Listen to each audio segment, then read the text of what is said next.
Hoje, capítulo 38 do livro de Gênesis. Mas vamos em frente. Hoje, agora, versículos 6 até o 10.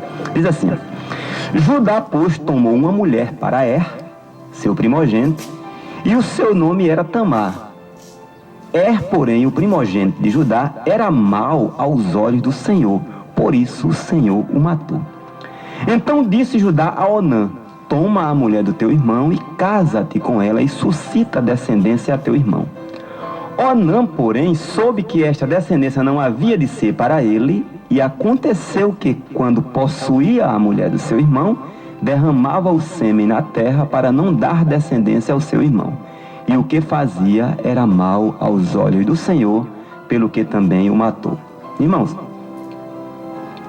como era costume naquela cultura, até entre os hebreus mesmo, Judá ele tomou uma esposa para o seu primogênito. O fato de um pai arrumar ou dar um jeito de seu filho case bem, ou pela sua escolha, né? E Deus tirou a vida desse jovem, por nome devido ao apego dele pela maldade. Devia ser uma coisa muito grave, irmão, pois o próprio Deus interviu e o matou, porque fazia essa leitura do seu coração. Judá, então, ele chama o seu segundo filho, por nome de Onã, para que cumprisse o dever do casamento levirato. Como eu falei no início, o casamento do cunhado, para não apagar da linhagem o nome do falecido, do irmão falecido.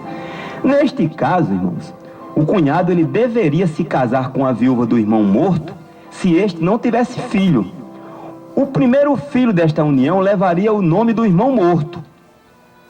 Onã, ele desobedeceu ao seu pai. Aliás, ele até obedeceu, até determinado ponto, e casou com Tamar. O nome de Tamar significa palmeira, que era a viúva do seu irmão primogênito, que havia morrido, né? Até aí tudo bem.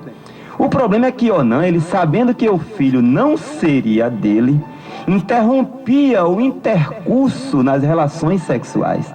Pela clareza do texto bíblico, irmãos, eu creio que não há necessidade de explicações detalhadas. O texto diz: Onã, porém, soube que esta descendência não havia de ser para ele, e aconteceu que, quando possuía a mulher do seu irmão, derramava o sêmen na terra para não dar descendência a seu irmão. É assim que diz o versículo número 9. O termo onanismo, que quer dizer coito interrompido ou vício erótico solitário, etimologicamente vem da atitude de Onã, dessa atitude deles. Deus, que sabe tudo, pois prescruta os corações, ele matou também Onã, irmãos. Vejamos agora. A Bíblia é o livro santo, o livro de Deus. Então, por que esta sórdida história está nas suas páginas registradas? Olha, para mostrar que ninguém, por mais imitador do diabo, astuto que seja, pode impedir os planos de Deus. Ele desfaz os ardis de Satanás e os planos individualistas dos homens. Judá, ela seria a tribo pela qual Cristo viria a nascer. Isso significa, irmãos, que um dos filhos de Judá estaria na linhagem messiânica. Claro que o primogênito, e na morte dele, os demais. Ao evitar a concepção de Tamar, Onã estava tentando impedir que a linhagem do primogênito tivesse continuidade. A linhagem messiânica, não percamos esse foco. Inconscientemente, talvez, ele estava a serviço do diabo, porque não conhecia os planos de Deus. Daí a importância de ler a Bíblia.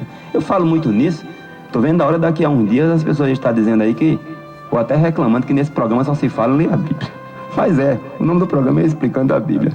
Olha, ele não era, irmãos, apenas uma pessoa egoísta, Onã, que não desejava dar continuidade à memória de seu irmão, mas um agente que amava os costumes cananitas e, por isso, não desejava o cumprimento da promessa de Deus.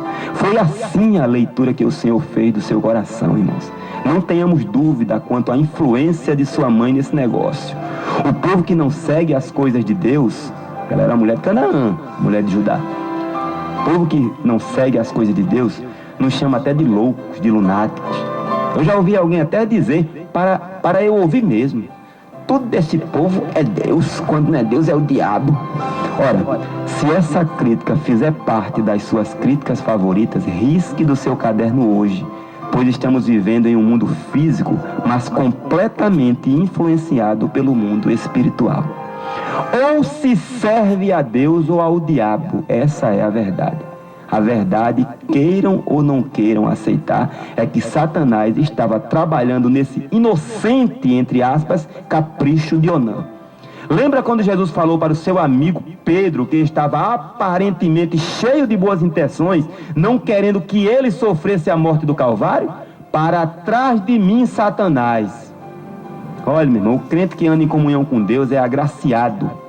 É agraciado com um discernimento sobrenatural que lhe capacita a vislumbrar as artimanhas do diabo. Na sua inocência, repito, entre aspas, Onã ele queria evitar o nascimento de Cristo, da tribo de Judá que o Senhor havia garantido. Satanás é o opositor de Deus e se utiliza de pessoas para consumar seus maus intentos, irmãos. Daí a recomendação do Senhor Jesus: vigiai e orai para que não entreis em tentação, ou não caiais em tentação.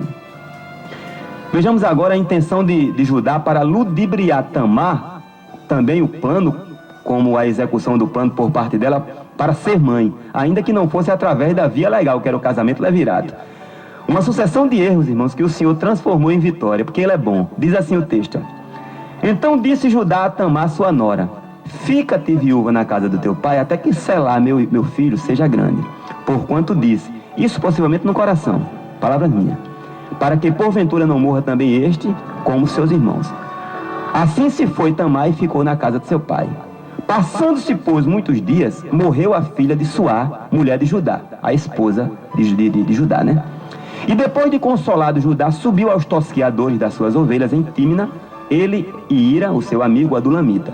E deram aviso a Tamar, dizendo: eis que o teu sogro sobe a Tímina a tosquear suas ovelhas. Então ela tirou de sobre si os vestidos da sua viuvez e cobriu-se com o véu e envolveu-se. Quando diz o véu, assim de forma definida, era um véu usado pelas prostitutas cultuais.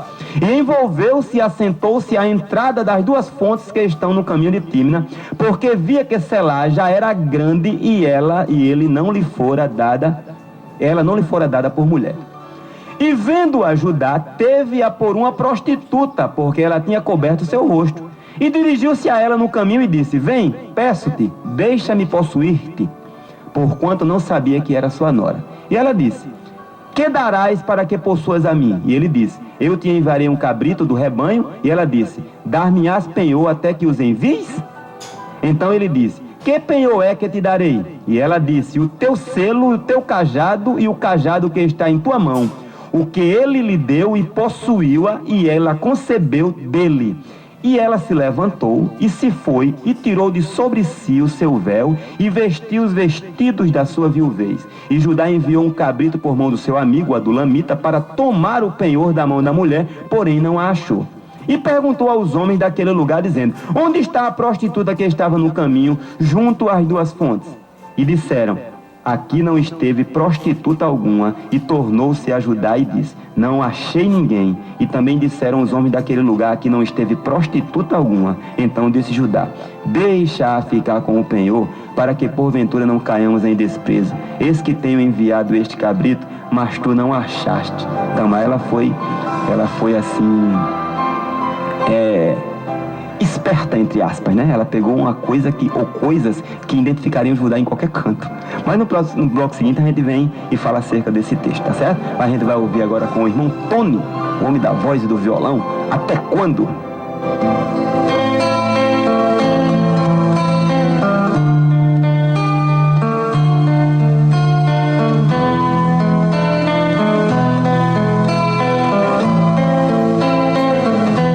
A cruz é pesada,